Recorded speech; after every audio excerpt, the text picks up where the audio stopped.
Olá, tudo bem? Eu sou o Wilke e esse é o Desk Talk. No episódio de hoje a gente vai falar com o Tomás Carvalho, que é advogado e ele está na frente da Interbrax desde 2007. A Interbrax é uma empresa de assessoria de importação que está há mais de 20 anos no mercado e o Tomás tem várias experiências, morou na China, vários fornecedores por lá, várias experiências interessantes. Fica com a gente que vai ser muito legal. Tomás, muito obrigado, bem-vindo aí ao Desk Talk. Eu que agradeço. Prazer estar falando com você, trocando essa ideia. E a gente queria saber como é que você começou a entrar nesse mundo, né, nesse negócio da importação. Você trabalha somente com importação? Qual que é o teu ramo atual de trabalho hoje? Eu sou formado em Direito e realmente quando eu comecei a faculdade, os estudos, eu nunca mais parei de estagiar ou trabalhar em algum lugar, sempre buscando diversidade de experiências, né? Então eu trabalhei no ramo público, privado, escritório, empresa e tudo mais. Bacana. E quando fui para Interbrax, eu achei muito legal. E eu pensei, né, realmente, meu futuro não é focado exclusivamente no direito, mas sim no comércio exterior, né? Sendo complementado pelo direito. Pela parte jurídica, né? A empresa já fazia, então, Já parte fazia. exterior. É. Ah, legal. Isso que ano? Isso, eu entrei em 2007. E eu sou a segunda geração da empresa. Uau. Então ela começou pelo meu pai, Certo. que identificou uma oportunidade grande nos anos 90, quando o Collor abriu o mercado. A abertura do mercado, eu acho que foi uma das grandes realizações, se não foi a única. Né? Do Collor. Do Collor, né? É verdade. Abriu o mercado, né? Quem não lembra do carro, né? Então, a vinda dos carros modernos. Sim, você lembra que como é que era? O retrovisor do lado do passageiro era opcional? Cara, que lindo, hein? Que lindo. Você que não pegou essa fase, você não sabe o que é. Volante espumado. Cara, era na madeira coisa, o negócio, parecia volante de caminhão antigo, assim, né? É incrível. Era opcional, isso tudo era opcional, né? Impressionante, né? A indústria brasileira estava muito bem obrigada, né? Tava de boa, né? Ninguém não tem pressão. Não tem concorrência, né? É assim também, né? O que os olhos não veem, o coração não sente. O consumidor não sabia o que era, né, coisa boa de verdade mesmo.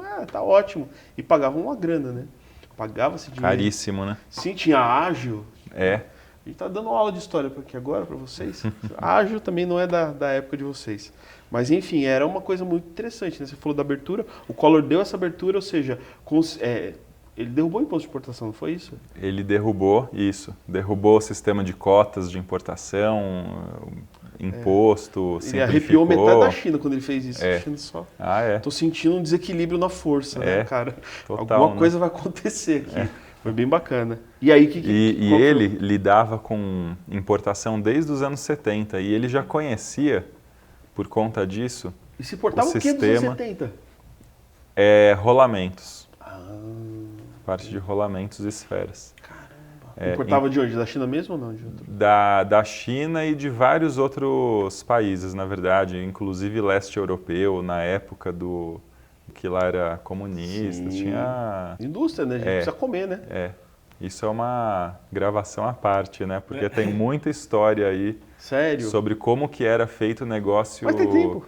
Negócio internacional, antes de existir telefone, e-mail, fax. É verdade. Né? Isso. Você do WhatsApp, você não faz ideia de como é que é. Era uma história à parte mesmo.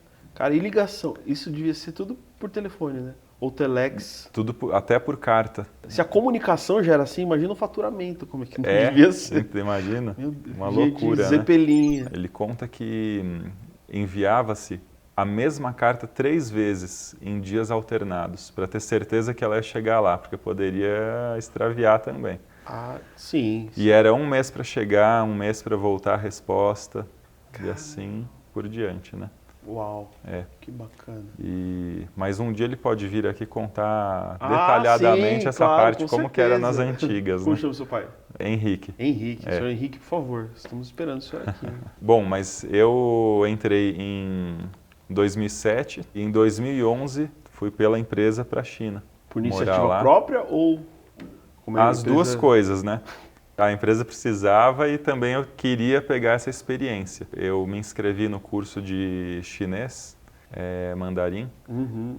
na Universidade de Zhejiang, que é uma das mais conceituadas lá.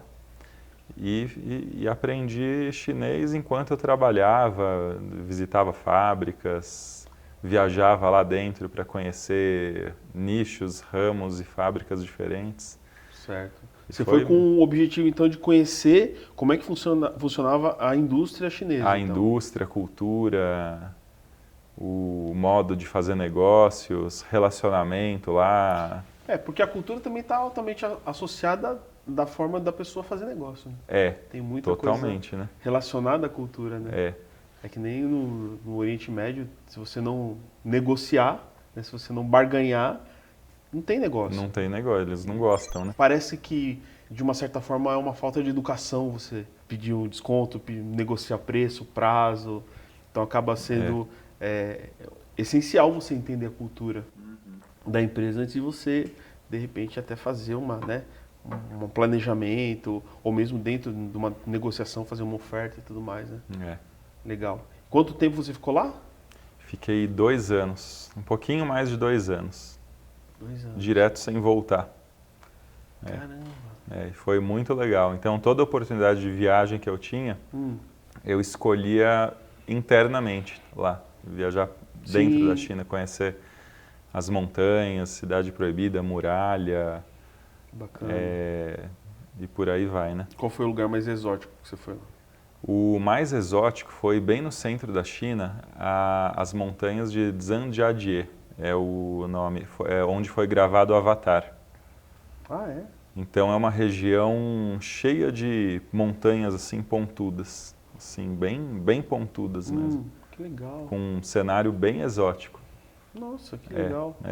Mas é tudo tipo mata fechada, tem estrutura lá? não chega a ser fechada igual ao Brasil, porque lá como neva, né? Sim, Tem o inverno lá, não é tão assim, mas são árvores altas e bastante verde e as trilhas no meio, né? Estradas, trilhas, que legal. vilarejos ali perto, né? É no interior da China, então é tudo muito chinês mesmo.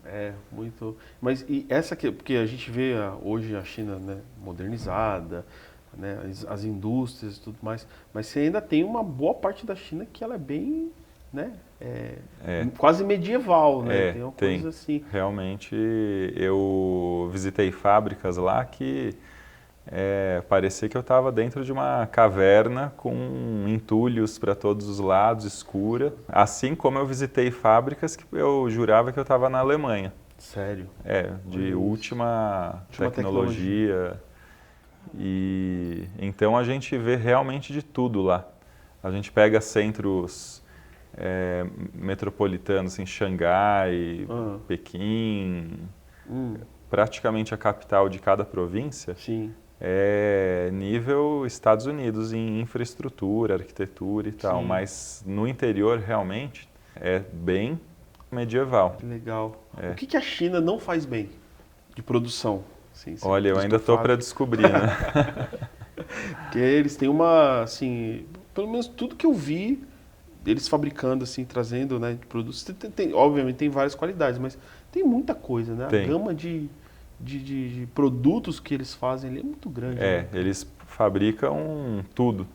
Eu visitei fábricas desde clips, ou aquele metalzinho de fechar a embalagem de pão, sabe aquela fitinha? Sim, sim. Até fábrica de hidrelétrica, guindastes. Então, tem realmente de tudo. Poxa, tem máquina de tudo.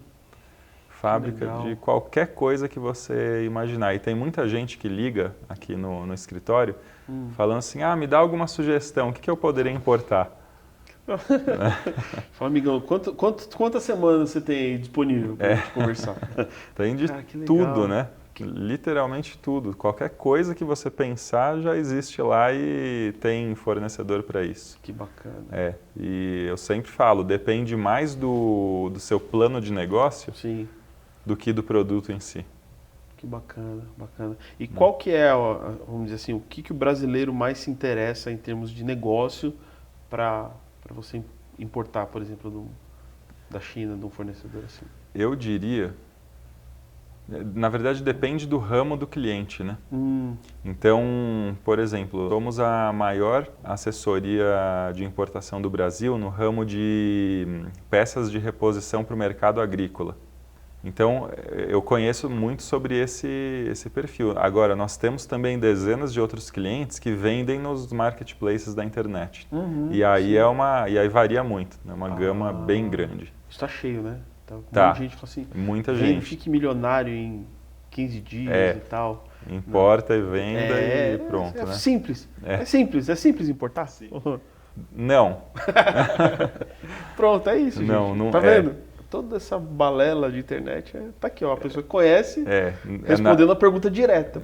na verdade é burocrático e o segredo, o sucesso da importação está nos detalhes. O detalhe do desenho técnico do produto, da embalagem, das etiquetas, a perfeição dos documentos. Então tudo tem que estar perfeito. Não pode ter uma vírgula fora do lugar. Senão, chegando aqui, os fiscais podem pegar no pé disso, sabe? Eles sempre buscam os detalhes. Claro. Eu sempre falo que o sucesso da importação está nos detalhes. Tem que saber quais são os detalhes e deixar tudo impecável, né? Sim, sim. Mas existem muitos entraves alfandegários, assim, muitas legislações, muitas... Existe. Né, muitos e se não, e se sim. Tem. Sério? Cada produto no Brasil e no mundo tem um NCM, que é uma classificação fiscal. Algumas vezes o mesmo produto se encaixa em dois. E aí qual que é o certo? Né? Certo. E você tem que discriminar corretamente. Você tem que saber. Algumas vezes tem que fazer uma consulta para a Receita Federal para saber qual que é o que eles preferem. E por aí vai, né? E tem tudo que está batendo. O peso e o volume real tem que bater nos documentos, que o valor tem que ser o mesmo dos contratos de câmbio. Tem assim, muitos detalhes. Que legal. E você só faz importação da China ou você faz importação de outros lugares também? A 99% das importações que a gente faz assessoria vem da China. Legal. E esse restante vem, assim, no nosso caso, da Turquia, Singapura, Índia também, Taiwan, Hong Kong. Bacana. E a parte de tecnologia? Vocês assessoram bastante empresa de tecnologia? O camarada quer trazer aqui, sei lá, servidor, alguma coisa para Wi-Fi, para distribuir internet? Trabalham com isso também? Não. Existe uma boa parte de produtos que exigem Anatel, Inmetro, Anvisa. E só para conseguir o certificado da Anvisa, leva bastante tempo e um investimento bem grande. Então, normalmente, quando o cliente quer importar uma pequena quantidade, não vale a pena.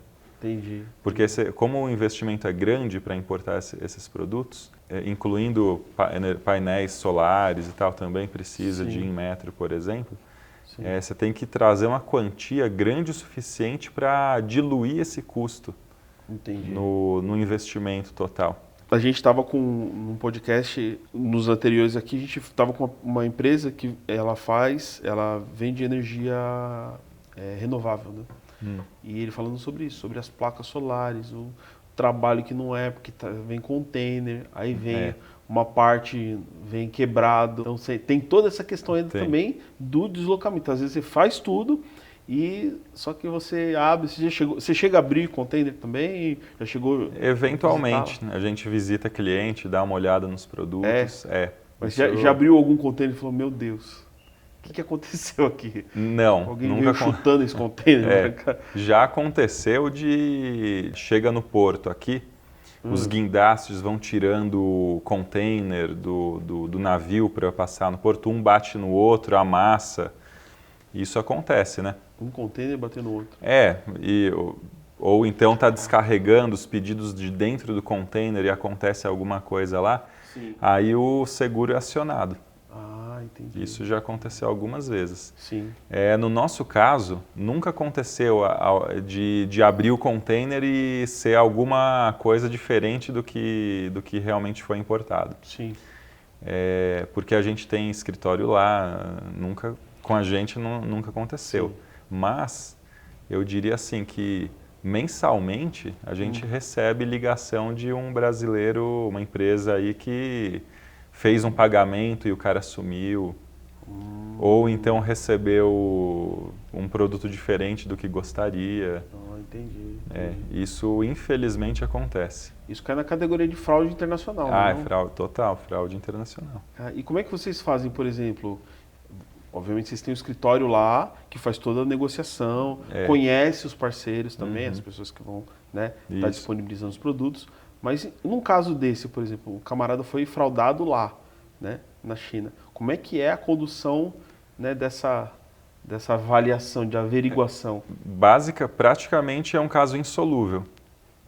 Não tem solução. O chinês lá realmente some. E muitas vezes Some fácil, hein? A gente tem um serviço também da Interbrax de inspeção. Certo. E quando a gente recebe ligação de uma empresa aqui que sofreu uma fraude desse tipo, Sim. a gente oferece o serviço de inspeção e um dos nossos inspetores vão lá no endereço, pega os documentos, documentação, vai lá no endereço, liga no telefone e normalmente é um endereço que não existe e um telefone que não existe. E é uma coisa, assim, irrastreável. Ele podia ter feito isso antes de fechar o negócio, né? Podia ter ligado para vocês e falar, posso fazer uma inspeção prévia? Exatamente. Né? Vocês têm esse tipo de serviço lá? A gente tem um serviço de inspeção. Certo. Né? E assim como temos o serviço completo de busca de fornecedores. Que legal. Né, que aí você já, como se fosse certificar o fornecedor. Exato. Aí já vem homologado. Tá. Esse daí não dá chabu. Isso, com a gente, assim, mais de 20 anos de experiência, nunca aconteceu. Então, a gente costuma falar isso, né? Quando você trabalha com prevenção, é muito mais fácil e muito mais barato do que você trabalhar com remediação. Né? Receber o tijolo no lugar do iPhone, acabou. O camarada já foi, o cara já virou o uísque Ballantines em alguma balada aqui de São Paulo, meu filho. E assim, você não tem muito o que fazer, né? E geralmente a gente inspeciona muita fraude, né? Quando a pessoa percebe o custo da fraude, ele vai falar assim, poxa, é melhor prevenir. Então assim, o valor é infimamente menor. O que acontece é que o brasileiro como um todo, né, ele não tem essa cultura, né, de prevenção. É fácil abrir uma empresa lá? É fácil até. Imagina. Então, imagina. E aí dá golpe, some, usa um endereço errado, e-mail errado. Depois de investigando, né, algo que aconteceu, você percebe que existem vários indícios de que o cara estava se preparando para... Ele armou para sair fora já. Então você já fala assim, cara, registro de domínio de internet de 2 semanas. O e-mail do cara não dá para lugar nenhum. O negócio é uma fazenda de arroz no interior da China. Então, cara, vai fazer o quê? Mas tem muita gente que ainda entra, né? Eu falo que infelizmente, um dos problemas, né, dos gatilhos que são utilizados para fraude principal é a ambição, né? Vou ganhar uma vantagem aí. Não, o cara fala, não, isso aqui é um negócio que custa 10, o cara fala, não, isso aqui é 1,5. Exatamente. Isso aí fala mais atenção. alto do que a própria razão. A pessoa fala, não, mas não interessa, eu vou estourar aqui agora. Esse foi exatamente o que aconteceu com uma empresa que ligou para a gente querendo esclarecimentos, porque o fornecedor tinha parado de responder.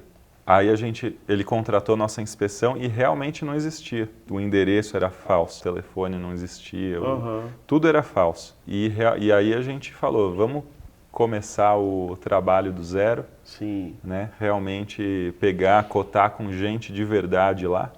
Com empresa séria, né? Empresa séria, me passa o produtos, quantidade, preço. E ele falou, não, eu quero pagar isso aqui, ó. Quero pagar o preço da empresa da fraude. Não dá, né? Muita gente que quer ali, né, o mínimo do mínimo e quer vender pelo máximo do máximo. Aí não dá, né? Então, é só você que é esperto? Né? E essa filosofia é totalmente incompatível com a China, porque é interessante, a China tem todos os níveis de qualidade que você pode imaginar. inclusive superiores aos que existem no Brasil e inferiores aos que existem no Brasil. Sim. Por quê? Porque a China fornece para o mundo inteiro. Sim. E existe mercado para todos. Tem países ricos o suficiente que podem pagar aquilo e tem países pobres suficientes que não conseguem nem pagar pela qualidade comum do Brasil, né? Sim. É aquele produto que em uma usada vai quebrar, dá um jeitinho ali e usa por mais uns anos. E quando o brasileiro começa a pechinchar demais lá na China, o chinês fala, ok, né, no problem, sempre fala assim, é até famoso, no problem Sim. do chinês, né?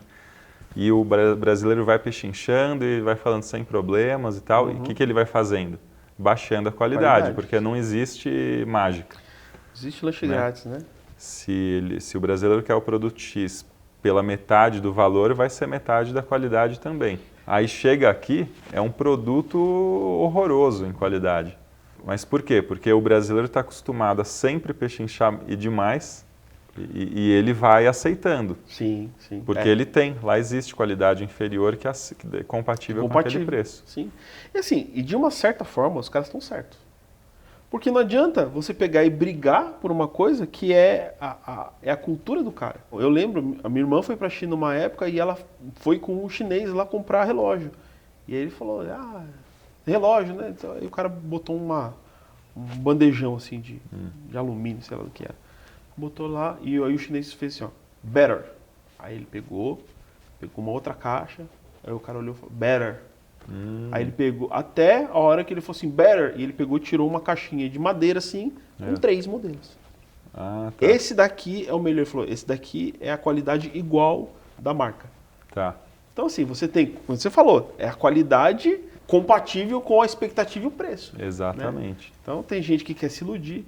Eu me dei um autogolpe esses dias na China. Na China não, na importadora. Sei. Por quê? Eu falei, tinha um amigo meu que me mostrou. E eu falei, eu quero comprar, porque eu quero saber o que o cara fez. Aí beleza. Era um drive externo. Um drive externo de 8 teras por R$60. Na hora que chegou, você vê o produto, você não precisa ligar. Você pega na mão, você sabe que o negócio que não é. É uma coisa assim, mais ou menos, entendeu? E aí eu peguei, coloquei numa máquina, não coloquei na minha, porque esse negócio para ter vírus ainda. Só que a gente tem um laboratório de recuperação de dados, aí eu consigo ver exatamente o que tem lá dentro. Tá. Tinha 8 gigas. Ah, olha Mas só. tá escrito 8 teras lá. Não sei o que ele fez, ele deve ter maquiado alguma coisa. E aí no computador aparecia lá 8 teras. Nossa. Só que assim, você colocava uma coisa acima de 8 gigas, não dava erro. Ele simplesmente apagava o que estava lá dentro. Nossa. Ia apagando. E ficava 8 gigas. Nossa. A gente está falando sobre marcas e patentes e tal. Como é que é essa questão de marcas e patentes lá na China? Como é que é essa regulação, enfim, como é que funciona como é percebido lá essa questão? Lá existe a lei que tenta combater esse ponto, só que na prática eles não são tão antenados nisso. Nas últimas décadas, nos últimos anos, melhorou com certeza. Muito melhor do que antes, mas continua precário. Sério? Então não se tem tanto controle sobre isso. Agora, o maior problema é chegando aqui. Que o sistema de importação, a parte aduaneira das importações, dos portos, eles têm muito mais controle, são muito mais organizados. Porque antes a falsificação era muito mais grosseira, né? Era, bem grosseiro. Tava escrito Puma e tinha o sino da Nike, que era um collab, né? De tênis, cara. Realmente. Chegava aqui e a gente falava, marca, porque o brasileiro também, né, naquela época era um pouco mais ignorante, né? Até lá, uma coisa que eu percebi, eu fiz um trabalho para uma grande empresa de roupas enquanto eu estava lá na China. Legal. Certo dia a gente foi na fábrica ver a coleção lá, as amostras da coleção nova, né, que ia ser fabricada para o Brasil, uma marca bem conhecida. E de repente a gente viu o logo dessa marca bem conhecida colada em peças que não eram da coleção. Né? Assim, e era vendido no mercado interno lá na cidade. Caramba! Então... Ou seja, tem a coleção local e a coleção que foi encomendada. Porque para essa fábrica poder fazer a etiqueta e colocar nas roupas, precisou de todo um contrato de licença do importador do Brasil para a fábrica lá na China. Sei. Mas ela pegou o molde que ela já tinha, a etiqueta, começou a colocar em roupas que não eram da coleção e vender pela cidade. Isso foi um caso que eu peguei assim, pessoalmente. E a questão de marcas e patentes também é um pouco complicado, porque pode existir uma marca que é registrada aqui, mas não é lá. Tem isso também. E vice-versa.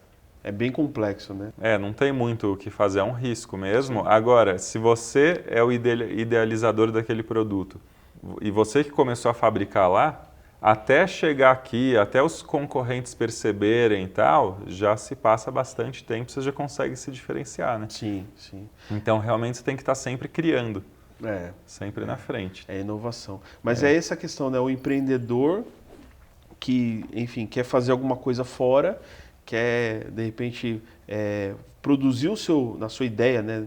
Materializar a sua ideia, né? Na China, por exemplo, leva o material para lá, né? Leva a ideia, leva o projeto, tudo mais, é fabricado, é mais barato, com certeza, mas você acaba ficando ali, não é você, né? Mas é a sua ideia. Você pode voltar, agora a sua ideia, ela pode ficar lá. O que aconteceu muito no começo dessa abertura de comércio com a China foram as grandes empresas, grandes indústrias automotivas.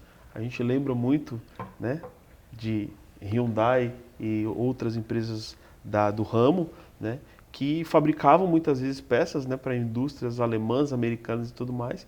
E, curiosamente, né, depois de um tempo, os carros melhoraram bastante de qualidade, né? E começaram a ter marcas ali cada vez mais competitivas e tudo. Tinha uma marca que era assim, eu lembro da propaganda que era mais luxuoso do que a BMW, mais seguro do que a Volvo, não sei o quê, com o preço que você pode pagar. Olha que... É mesmo, cara, né? Usando todos. Eu vi uma vez, parava uma Mercedes assim, aí descia um monte de chinês, numas cordas assim, aí você fica... E era uma propaganda mesmo, cara. Aí vinha uma BMW, mesma coisa, caía das cordas assim, ficava anotando, vendo, não sei o quê. Mas existe uma fórmula para você sair dessa pirataria, entre aspas, né, de outros copiarem seu produto. Se você começa a importar produtos da China com a sua marca, que é registrada aqui, e ninguém vai poder copiar, e você faz um marketing muito bom dela, fortalece a marca, futuramente, quando a sua marca estiver conhecida, se tiver assim o seu produto aqui com a sua marca e um produto igual ou quase igual sem a sua marca, as pessoas vão começar a querer a sua marca. Sim, vão associar, né? Então, se você trouxer sempre com a sua marca impressa ali, certo, né? E fizer um bom trabalho de marketing, dá para fugir desse problema. Certo. E escolher um bom parceiro também lá na China, né? Acho que escolher um parceiro que tenha valores bons, né? De ética, responsabilidade, de não deixar copiar na medida do possível, né? Que bacana. Isso resolve, assim, em partes. E aqui no Brasil é mais controlável isso.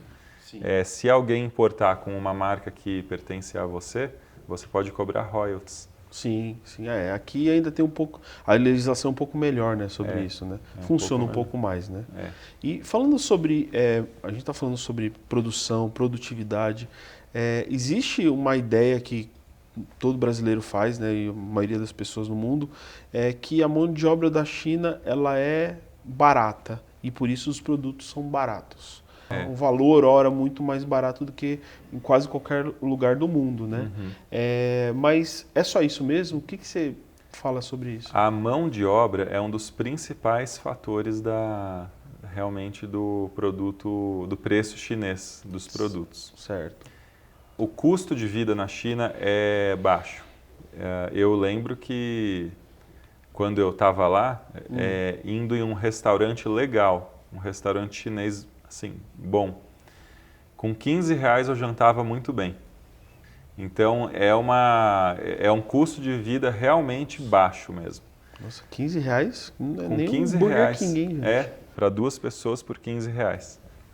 Para Se 2 fosse pessoas? para 2 pessoas. Se fosse numa cozinha de esquina, sabe esses botequinhos assim? Sei, Era sei. coisa de R$1, R$2, uma comida simples, né? Sim, Bem sim. simples, mas Você já comeu na rua lá? olha, fiz um teste, viu? E aí, o que deu? Não, é gostoso. Foi? É, gostoso. Mas aí?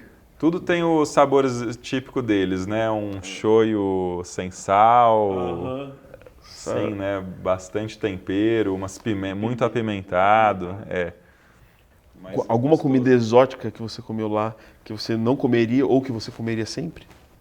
Eu comi 2 coisas bem exóticas que foram um tofu, chamado lá de tofu podre. O nome já é bom. Já é. Já dá uma fome o nome. E realmente tem um cheiro que contamina o quarteirão inteiro. Tem um cheiro horrível, assim. E realmente, assim, você põe aqui e ninguém mais fica. Sério? E ele se alastra por 500 metros, é impressionante. E o chinês valoriza muito esse tofu podre. Você tá brincando? E é uma coisa horrorosa. É mesmo? E uma outra coisa exótica que eu comi foi cobra. Cobra? Eles serviram cobra lá também. Rapaz. É. Mas é tipo normal no restaurante? Isso aí é um Chique. prato? Ah, chique. Restaurante muito chique. Caramba. E quanto mais chique o restaurante, mais imediata a sacrificação do animal. É fresco. É fresco mesmo. Se você vai num restaurante chique, antes de chegar nas mesas, tem um salão inteiro assim de mármore, com fontes, aquários e tal. Cheios de aquários com lagostas, peixes, conchas, né, vongole, caranguejo, tudo que você pode imaginar. Legal. Então você entra no restaurante, tem esse salão assim, e você escolhe o que você quer jantar ali. Entendi. Eles vão pegar e preparar ali na hora. Ou pelo menos Então, é. essa é a cultura, assim, tanto que a gente vai num Carrefour, num Walmart, a parte de peixe não é assim, aquela mesa de gelo com os peixes ali colocados. É aquário. Você tá brincando? É um aquário, você pega a rede assim e põe no saco de Nossa, que supermercado, legal. pesa e leva. Tem sapo, tem tartaruga, tem... Ah, sei o que eu ia falar. Tem outros animaizinhos ali do peixe, porque o peixe e a lagosta, a gente é bem aceito aqui, né? a gente ainda come, mas todo casamento chinês tem tartaruga. Tartaruga. Tartaruga Conheço a história da aquática, né? tartaruga. Você tomou a sopa da tartaruga? Não. Pra mim é bicho de estimação. Cachorro. Cachorro também? Foi um... Não cheguei a Hot experimentar. dog. Não? No máximo um sanduíche, um hot dog, né? Em grandes supermercados, né? Até que existem aqui assim, tem vivo, tudo vivo ali, tartaruga viva. Sabe aquele saquinho de laranja amarelo, assim? A redinha. Uma redinha? As tartarugas ficam em redinhas daquela. Rapaz do céu. Caramba. E os sapos ficam em aquários, assim, né? Assim Sei. como os caranguejos, Puxa vida. conchas, peixes ali. Cara, a alimentação deve ser uma coisa de louco. Você não sofreu muito? Você ficou 2 anos lá. No começo era o quê? Só McDonald's? No começo eu emagreci 6 quilos. Cara, mas por quê? Não dava? Você olhava e você falava, Não dava. Aí eu fui insistindo, né? E hoje eu adoro. Isso que legal. Mas eu emagreci 6 quilos. Eu vi uma história de um cara que falou isso. Ele falou, emagreceu muito e tal. Mas por quê? Ele falou, cara, primeira vez, não sabia. Passei numa loja, uns aquários lindos. O cara falou assim, que legal. Falou, você vai querer um? Aí ele falou, Aí ele falou, viu uma tartaruga olhando pra ele, isso aqui, Billy. Vai chamar Billy. O cara chegou, você vai querer, vai levar? Vou levar sim. O cara, pá, toma. Ele falou, nunca, ficou uma semana sem comer. Mas é assim mesmo. É exatamente isso. Cara, pensa. E você pode, né, levar vivo ou não. Então tem um açougueiro ali, né, ficam todos os peixes assim, tartarugas, sapos ali, e você pede para sacrificar ou não, né? Já matar ali na hora, assim, aí você leva do jeito que você quiser. A China toda é assim, então? É inteirinha assim, bem exótica. E cada região também tem seus pratos típicos. Mas o que é preferência nacional lá? Você tem alguma coisa assim que é? A preferência nacional Tipo a feijoada do chinês. A feijoada do chinês seria uma espécie de um yakisoba. Certo. E os dumplings. O dumpling é como se fosse em restaurante japonês aqui é o gyoza. Ah, sim, só que ele é feito no vapor. Ah, sim. Então é uma massinha bem mole, assim. É o arroz e feijão deles. É o arroz e feijão deles. Mas a principal proteína deles é o peixe. Depois vem porco, aí vem pato, frango. O que é? E depois, Pato tá no meio dessa... Pato é um prato luxuoso lá. Mas vamos falar um pouco então de empreendedorismo, vamos falar da empresa, como o empreendedor deve, né, trilhar um caminho ali, se ele quer importar um produto, se ele quer desenvolver um produto lá. E vamos falar da sua empresa. Você trabalha com importação, com o processo todo. Você trabalha com o processo fim a fim? Ou Isso. seja, nasceu a ideia. Estamos aqui conversando aqui, olha, quero fabricar, sei lá, um guarda-chuva específico aqui, XYZ. Dessa concepção até o teu produto na minha mão aqui, você trabalha com essa cadeia toda? Com tudo. Toda essa cadeia, desde a primeira conversa até o produto chegar nas mãos do cliente final. Tá. E quais são essas etapas, assim, só para a gente ter uma ideia? Não precisa ser tão específico, mas... Basicamente, a gente começa com a definição do produto. Certo. Assim como na China existe uma variedade muito maior do que a gente tem aqui no Brasil, a gente precisa, então, que o cliente nos oriente o que ele quer. Certo. Como ele quer, qual o peso, volume, de repente tem um desenho técnico, fotos, enfim, quanto mais detalhes, mais assertiva é a nossa pesquisa lá. E com isso, em alguns dias a gente finaliza a nossa pesquisa lá e passa normalmente uma cotação para o cliente. Certo. A nossa cotação é interessante que ela já vem com o custo final estimado. Porque qualquer vez que a gente entra em contato com a China, com um chinês e pede preço, ele sempre vai passar o preço dólar lá na China. Sim. Né? E a gente, com a nossa experiência, a gente sabe aproximadamente qual vai ser o custo final estimado aqui no Brasil, já colocado no endereço do cliente. Cara, isso é muito importante. Porque assim o cliente consegue fazer uma pesquisa de preço para ver se está competitivo ou não. Sim. E depois desse ponto, sendo confirmado o pedido, a gente atua em toda a parte da logística, faz 99% do trabalho para o cliente. Cuidando do acompanhamento de fabricação, conferência dos documentos, correção de eventuais problemas. Certo. A gente tem uma série de procedimentos preventivos para corrigir problemas na hora certa, né? Porque uma fabricação ela pode ter várias etapas, né? Muitas etapas. De repente, você imagina para a invenção de alguma coisa. Eu quero inventar, por exemplo, sei lá, uma moto que flutue, tipo como se fosse um drone, né? Eu tenho um projeto para isso, mas eu tenho várias coisas. Tenho a parte elétrica, tenho o motor, tenho o chassi, tenho, parte de estofamento, parte de navegação. Então, várias coisas, muitas vezes não é produzido num lugar só, né? Não. Então vai ser produzido e montado, né? Tem alguma diferença? A gente já teve experiências assim, né, com um cliente que importou sacolinhas de Natal.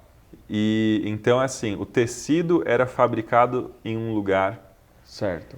Era recortado em outro, era costurado em outro. A fita que usava para fechar o saquinho vinha de um outro lugar.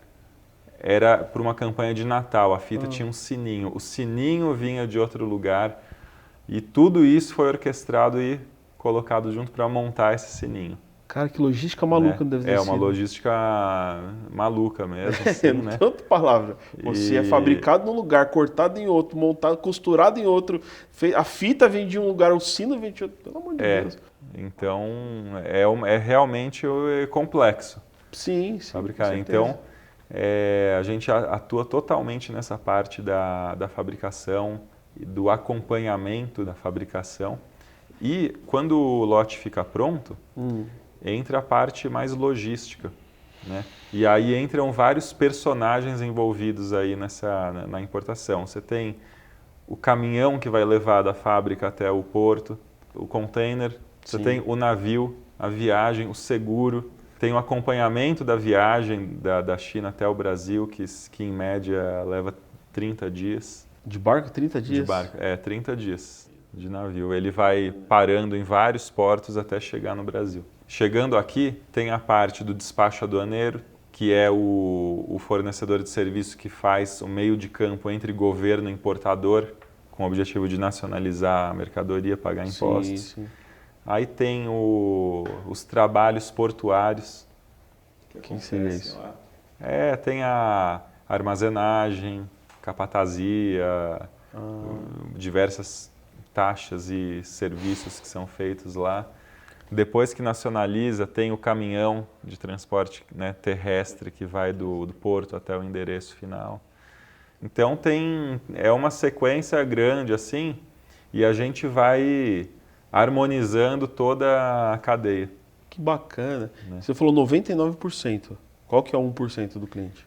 O cliente ele basicamente vai fazer os pagamentos, porque acontece diretamente da empresa dele para a China. Ah, vocês não fazem essa intermediação, então? A financeira, não. A parte de NCM, porque o cliente normal, de classificação fiscal, que o cliente sempre conhece o produto bem. E a parte de descrição do produto, que também, obviamente, ele conhece mais que a gente. Qual que é a parte que é mais complexa, assim? Normalmente a parte comercial é complexa, porque ela inclui muitas idas e vindas de informações. Certo. Além a cotação é apenas um ponto, né? Mas faz parte de uma proposta comercial. Quanto tempo ela demora para ficar pronta? Você vai querer alguma personalização? Como vai ser a embalagem? O cliente quer colocar algum aviso, alguma etiqueta? Sim. Como que vai ser a arte das master caixas, né? As caixas que abrigam as caixas menores. Ah, sei. E essas master caixas, né? Em inglês é master carton, né? Uhum. Elas vão ser empilhadas e vão virar os pallets. Agora, a parte logística também e documental também é trabalhoso. Por conta de todos esses prestadores de serviços envolvidos e toda a parte documental que precisa de uma revisão quase que diária. E vocês têm ali, então, um escritório funciona. E como é que funciona essa questão do fuso? Porque quando tá abrindo aqui, tá fechando lá. Quando tá fechando lá, tá... Nosso ritmo é assim. De dia a gente fala com os clientes brasileiros, né? À noite a gente fala com os fornecedores chineses. Meu Deus. E é o 24/7, então, não para, né? Quanto tempo levou, assim, para vocês aperfeiçoar o processo de vocês? Bom, a experiência, assim, original, desde os anos 70, né? Sim. Então, que era muito mais simples de importar na época, ou não? Tinha seus prós e contras, né? Na época, assim como tem prós e contras por causa da tecnologia, hoje. era um contra, com certeza. A gente, como a experiência original desde os anos 70, a gente faz muito, desde que a empresa nasceu, que foi em 2000, eu acho que a gente já tem bastante experiência, mas claro que ela vai se aperfeiçoando a cada dia, né? E pelo que você falou, não é uma tarefa simples, assim, né? O que seria uma importação mais simplificada, vamos dizer assim, que não dá tanto trabalho, que nem você falou agora? O que mais diferencia seria, por exemplo, a necessidade de uma licença de importação. Tem alguns produtos mais delicados que o governo pede algum certificado. Para você poder importar para cá. Que seja, por exemplo, em metro, alguma coisa. Aí é um passo, isso aí complica mais as coisas. Entendi. Não torna impossível, mas torna mais caro e lento.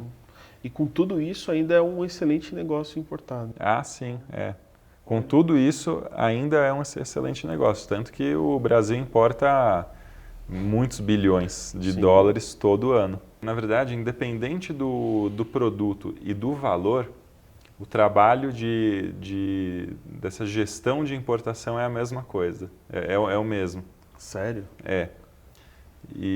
Porque o procedimento é o mesmo, não importa se é uma importação de $5.000 ou de 1 milhão, é o mesmo. O trabalho, assim, o procedimento, né?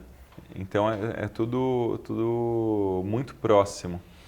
O trabalho agora, existem 3 faixas de importação que as empresas podem se encaixar, de acordo com o volume. Certo.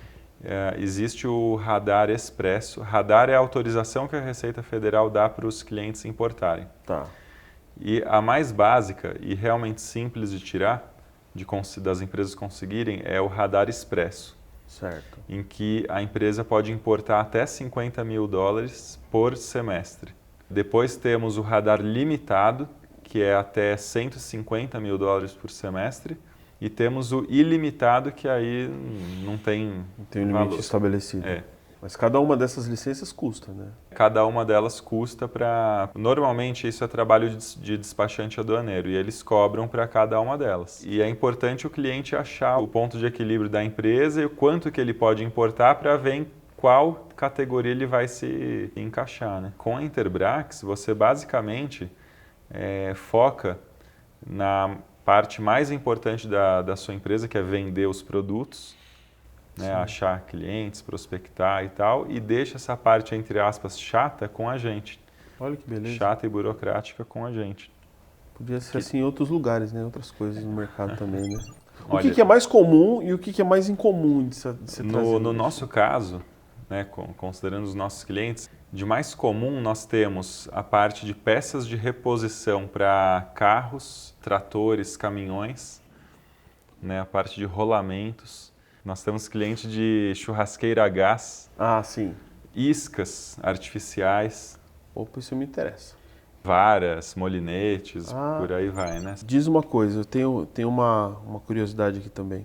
Você trabalha com segurança de negócios na China, né? Dá pra gente, assim, algumas etapas para você, por exemplo, se você tiver, né, um problema com mercadoria lá, qual que é a primeira coisa que você precisa checar, por exemplo, num fornecedor na China, caso você tenha algum problema, ou você não consiga comunicação, porque a gente tem a barreira da língua também, né? Tem. Melhorou por causa da tecnologia, melhorou. Só que o chinês continua sendo chinês, né? Independente, demore 10 segundos para chegar a mensagem, demore 30 dias, né? Então, qual seria o primeiro sinal vermelho? Qual o primeiro alerta aqui que dispara na hora de você fazer um negócio? Realmente, se tiver que resumir a Interbrax em uma frase, é elevar a segurança na importação. Pronto, aí. Como você falou. Segurança é nós, estamos juntos. Na importação. Legal. E ao longo aí de mais de 20 anos, a gente nunca teve um problema insolucionável. Sempre, de alguma forma, a gente resolve. Mas assim, imagina que eu não importei com vocês. Estou com problemas.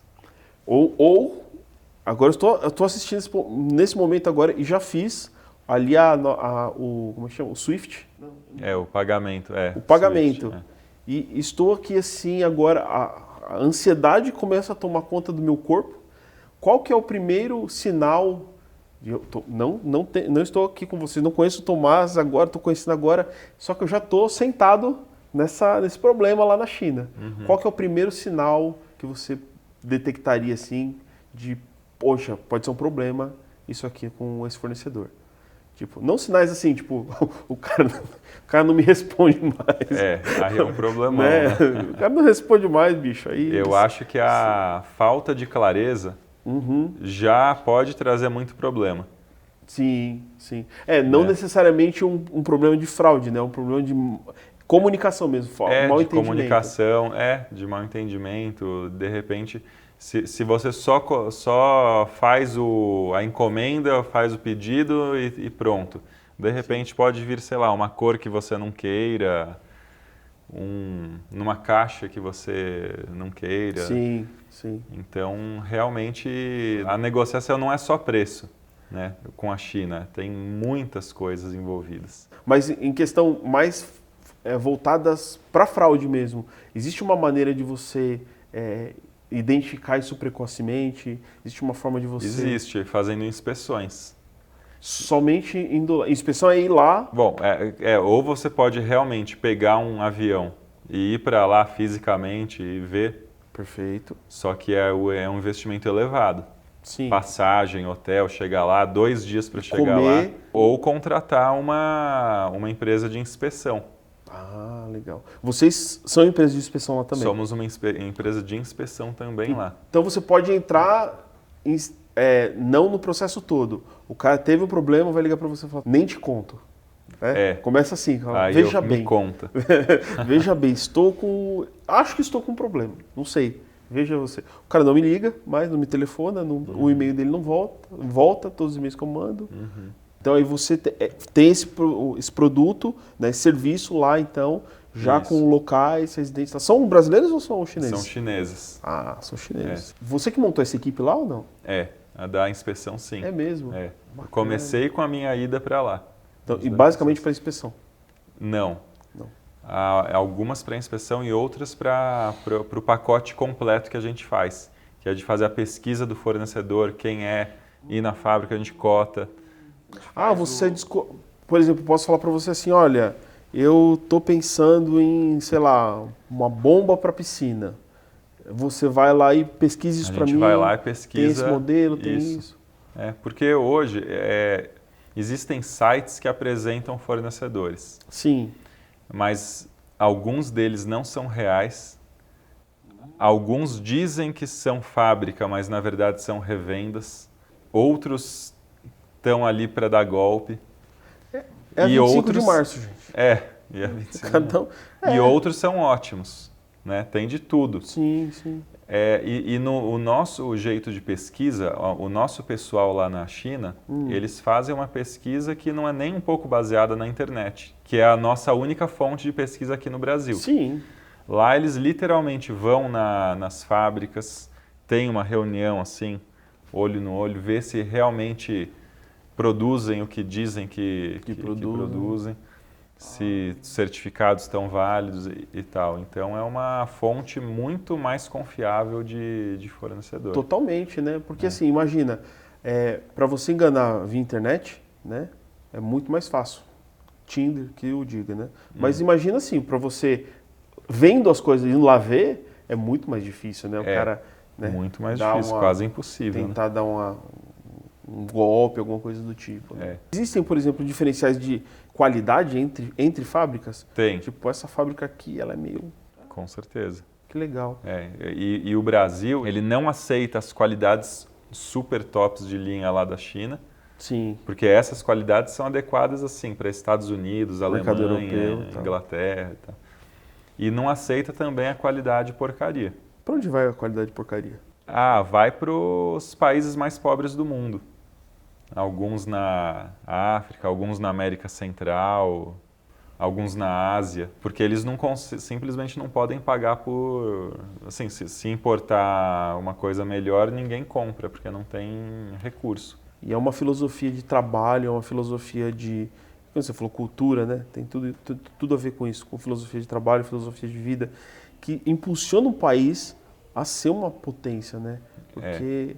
não somente, cara, obviamente que tem ali uma questão populacional e tudo mais, mas para você ter de tudo, você precisa ter de todo tipo de iniciativa, né?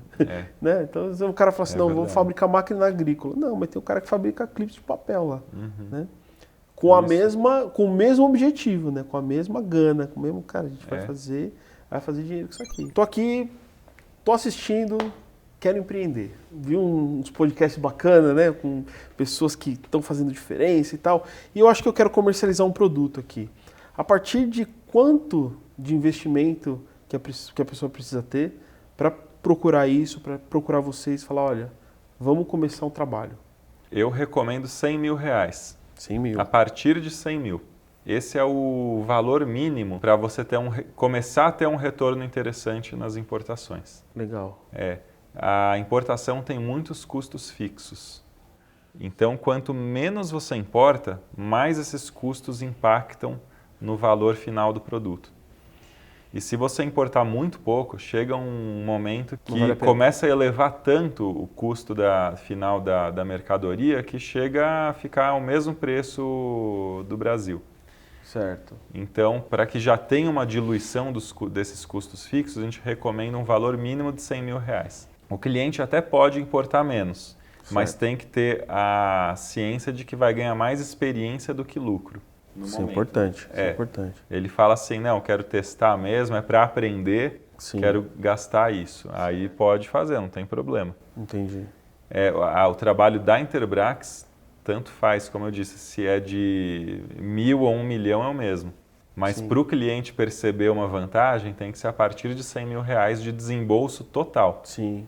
Ah, que legal. Ah, no total de mercadorias do trabalho de vocês Com também. tudo, Bacana. impostos, Sim. fretes, taxas portuárias. Existe alguma vantagem, por exemplo, de você embarcar mais de um produto, de mais de um fornecedor no mesmo container, no mesmo lugar? A gente tem um serviço de consolidação Certo. lá na China. Então, vamos supor que você vai fazer uma importação, mas são 3 ou 4 fornecedores. Certo. A gente consegue receber a carga desses 3, 4 fornecedores, juntar em um só e fazer um embarque apenas. Cara, que legal. Isso é interessante porque chegando aqui você economiza em várias taxas portuárias. Se chegar segmentado, você paga mais imposto? Se vier como uma única documentação, você paga menos do que se fizer uma por fábrica, por exemplo. Isso é bem interessante. E a respeito de consolidação também, a gente faz. Então, vamos supor que o seu pedido não ocupou um container inteiro. Certo. Ele ocupou metade do container. Ok. Não tem problema, a gente aluga o espaço proporcional lá para o seu pedido e uma outra, vem um outro pedido e se encaixa ali, dividindo o valor do container. Agora, proporcionalmente, é mais barato você alugar um container inteiro do que alguns metros cúbicos. Assim, se for considerar o valor por metro cúbico. Sim. Então, se você puder aumentar o seu pedido para ocupar um container inteiro, você vai otimizar seus custos. E vocês fazem esse tipo de assessoria? Falar, você está com 70% aqui, pô, põe Muitas, sempre a gente faz isso. É? Seu pedido é esse, mas se colocar mais tanto, enche o container. Sei. Existe alguma diferença entre você comprar desmontado na China e você comprar montado? Existe. Todos os produtos no mundo eles têm uma classificação fiscal. Então, vale a pena ver qual é a carga tributária do produto montado e qual é a carga tributária dele desmontado. Se for desmontado, você não vai importar no documento, lá não vai aparecer como um produto. Vai ser uma bicicleta, vai ser tipo pneu, vai ser aro... pneu, isso, o guidão e por aí vai. Né? E a gente tem que fazer a comparação. Né? Qual que é a carga tributária dessas coisas, o que vale mais a pena e a mão de obra aqui para montar. Sendo cliente da Interbrax, a gente faz esse auxílio no estudo de carga tributária. Cara, é um mundo complexíssimo, hein? Super. É muito bacana, mas é muito bacana. Tem tudo a ver com o nosso cenário hoje, né? Se você quiser uma competitividade no mercado, além de você ter, né, as suas boas práticas, né, ter seus custos ali enxutos, você também precisa ter um bom fornecedor. Né? Um bom fornecedor, você tem várias características. Né? Como é que, na China, como é que você ranqueia os seus fornecedores lá, os seus fabricantes, etc? Tem alguma uma listagem, algo que vocês classificam eles? Temos. A gente E existem, dependendo do ramo, você também precisa de um nível de exigência maior. Existem ramos que, por exemplo, ramo de fogão. Eu comentei, né, que nós temos um cliente de churrasqueiras a gás. Sim. Tem que ter uma qualidade super boa. Não pode falhar a válvula, tem que ser perfeita. Né, gente? Não brinca com gás, né? E tem ramos que o produto importado é, por exemplo, redutor de assento infantil. super simples, né? Sim, verdade. Então, dependendo do ramo, existe um grau de exigência Cara, dá pra maior ou importar menor. de tudo, né? Produção é um negócio complexo, né? Você tem toda uma particularidades, né? Desde o tipo de produto que você vai produzir, impactos no meio ambiente, legislações trabalhistas, legislações mais aqui no Brasil, né? Lá na China deve ser mais simplificada a coisa, né? Aliás, a gente começou a falar sobre mão de obra, né? Verdade. Acabou mudando de assunto. Verdade, né? verdade. Mas porque eu falei do custo de vida lá. Realmente, Isso. o custo de vida lá é baixíssimo. Então, Porque você falou de comida. Aí acabou. Aí entrou a tartaruga. A tartaruga não sai da minha cabeça até agora. Até hoje eu tenho trauma disso. Sério, mas você chegou a ver? Você chegou a ver Várias os caras? vezes. Sério? Várias. É no cutelo, né? Não, lá não é na faquinha, no não. Walmart era direto. Tartaruga, sapo e tal. Dava uma pancada na cabeça e depois já passava a faca ali. Mas referente à mão de obra, Sim. né? Para começar, o custo de vida lá é muito baixo. E depois que não tem muita lei trabalhista lá. É um contrato, basicamente, entre a empresa e o funcionário e ele fica lá. E como a China, as distâncias são enormes, tudo lá é muito longe, normalmente os funcionários ficam na fábrica, vivem na fábrica. Cada um tem um quarto assim lá e eles vivem lá. Caramba! O que faz cair ainda mais custos, né? Sim. E é totalmente livre, assim, a negociação, se vai ter final de semana, se não vai. Eu já vi caso que tinha 1 dia de folga por mês. Caramba! E o cara morando na fábrica? Morando na fábrica. É uma coisa que eles gostam, na verdade. Senão eles teriam custo de transporte, tempo de transporte e tal. Sim. Eles até gostam, né? Tinha uma folga por mês, então, é isso? Já vi casos assim, que tinha uma folga por mês.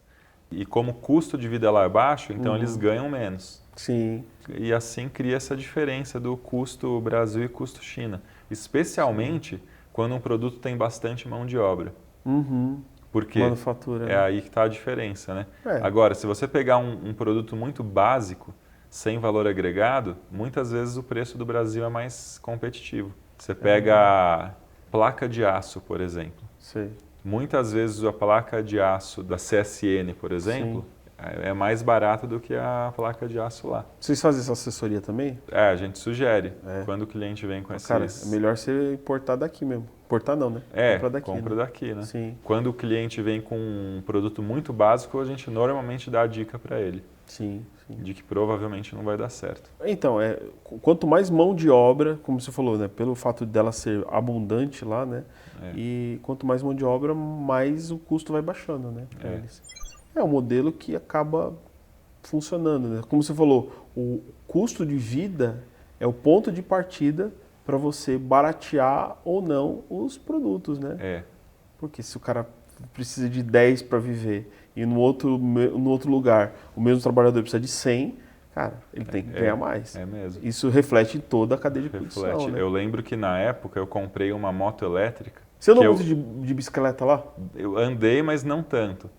Eu usei muito uma moto elétrica, tipo uma mobilete. Rodei a cidade inteira lá com ela. Né? É mesmo? E R$600. Caramba. Quanto custa uma aqui? 600 reais não tá nem a bateria da moto elétrica. Porque o custo é muito baixo lá. Sim. E se vive bem lá? Você viveu 2 anos lá. Se vive bem? Vive bem. Mas uma coisa que eu vi, sabe, não tem tipo, você vai num evento turístico, não tem os vendedores ambulantes assim, vendendo chaveirinho, coisa. Aqui no Brasil, assim, tem. Sim. Lá também. Fitinha. O que eles estavam vendendo? Um chaveiro de silicone, uma bolinha desse tamanho com água e um peixinho dentro. Um peixe? Um peixe dentro. Ah, não. Gente, é cultura, né? São coisas que a gente não faz a menor ideia, né? E você viver uma realidade durante tanto tempo, eu acho que te ajuda muito a perceber, muito mais, sem chegar além do negócio, né? Além do trabalho, além das relações comerciais, porque, cara, tudo ali é feito por gente, né? Você entender a cabeça do cara, né? Como a cabeça, funciona. a língua. Eu até adaptava meu inglês para gramática chinesa, para ficar mais fácil deles entenderem.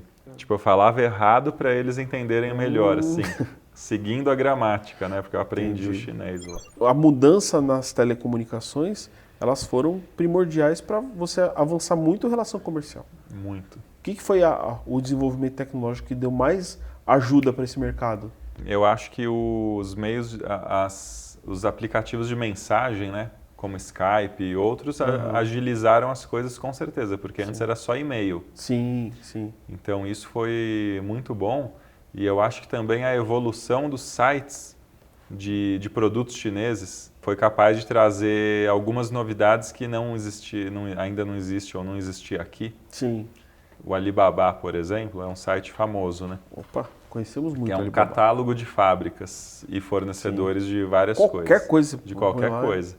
E lá tem de tudo, tem os bons e os ruins. O marketplace. Um marketplace tradicional de qualquer lugar, né, do mundo. Só que a China é um trilhão, a lista de fornecedores lá tem 1 trilhão e pouco. Não tem problema, é a China. Legal. Assim, lá é tudo, são números gigantes. Absurdos, né? Absurdos. E isso, na verdade, contribuiu com o nosso serviço no sentido de mostrar para o brasileiro o que existe lá fora. Legal. Então esses sites foram assim determinantes até para, não sei se você concorda comigo, mas para despertar o interesse muitas vezes das pessoas que não falam, eu nem sabia que o produto existia. Exatamente. Tomás, diz uma coisa, a Interbrax faz exportação também ou só importação? 99% dos nossos negócios dizem respeito à importação. Legal. Né, do exterior para o Brasil. Mas a gente tem um projeto de exportação de mimeógrafos. O que é mimeógrafo? É um equipamento, né, manual para você fazer cópias de um determinado documento. Então o que você faz? Você pega, não que eu tenha visto, tá, gente? Eu procurei no Google agora. Você tem uma folha que é como se fosse um carbono, piorou, né? Que agora a gente tem que falar o que é carbono também.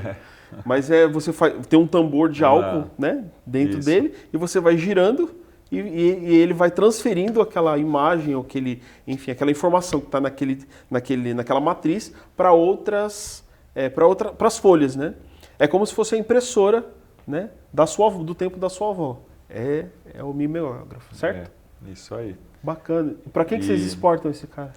Vai para os Estados Unidos, para o povo Amish.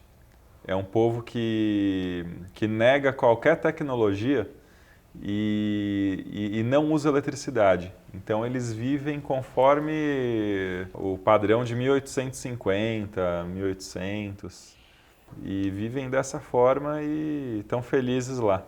E como eles não podem lidar com eletricidade, eles consomem o mimeógrafo para fazer cópias do que eles Mas como é que eles fazem o processo de exportação, então? É através de uma empresa. Na verdade, quem importa é uma empresa americana que revende que vende para eles. Meu Deus. Que fantástico. Isso é curioso, né? Então quer dizer que no planeta são 2 povos que consomem o mimeógrafo, então. Que consomem o mimeógrafo. O primeiro deles é os Amish e o segundo as escolas públicas do estado de São Paulo e região. Não, também tem, no Brasil também no tem. No Brasil, principalmente no interior. Sim. Principalmente cidades que acaba muito a luz, eles acabam usando. Tomás, muito obrigado pela sua disponibilidade, pela sua presença aqui. Foi um papo muito bacana. Acho que tem tudo a ver com o que a gente fala sobre empreendedorismo, sobre inovação. Né? Todo empreendedor, toda pessoa que quer e procura inovação, ela tem que procurar, né, bons parceiros, bons lugares para poder investir, para poder falar, né, desenvolver seus produtos e tudo mais.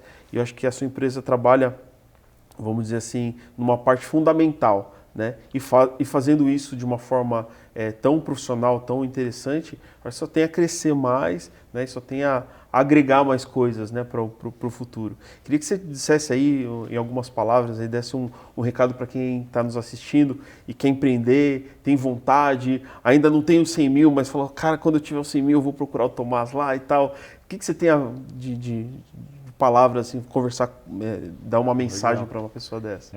Eu que agradeço o convite, sempre um prazer. Legal. Eu tenho clientes que entraram em contato com a gente antes de ter os 100 mil que a gente recomenda, né? E a minha recomendação foi, guarda cada centavo, engorda o caixa, economiza no que puder e quando tiver 100 mil, volta para a gente fazer o primeiro negócio. Legal. E ele fez. É mesmo? Tá vendendo muito, já está preparando a segunda importação com o caixa que ele conseguiu aumentar com a venda dessa primeira importação. Então eu acho que tem que acreditar no sonho, ir atrás e identificar um nicho, um produto, um ramo que gosta, que entenda. É foco. Foco e perseverança. Perseverança e ir em frente. Fantástico, maravilha. Gente, eu conversei com o Tomás, ele é o CEO da Interbrax, é uma empresa de importação, uma pessoa super bacana, com uma experiência de vida muito legal, embora pouco tempo de vida, né? Você já tem muito tempo de experiência. Mas foi muito legal o papo, foi muito bacana. Você que nos assistiu até agora, muito obrigado. Deixe um comentário aí se você puder, se inscreva no canal, ative as notificações, compartilhe com alguma pessoa que está empreendendo, que precisa, né, dessas informações que tão importantes aí. E você que já tem alguma importação em andamento, né, e tem alguma dúvida, converse com eles também, acho que vale muito a pena esse papo. Tá ok? Valeu, muito obrigado, até mais.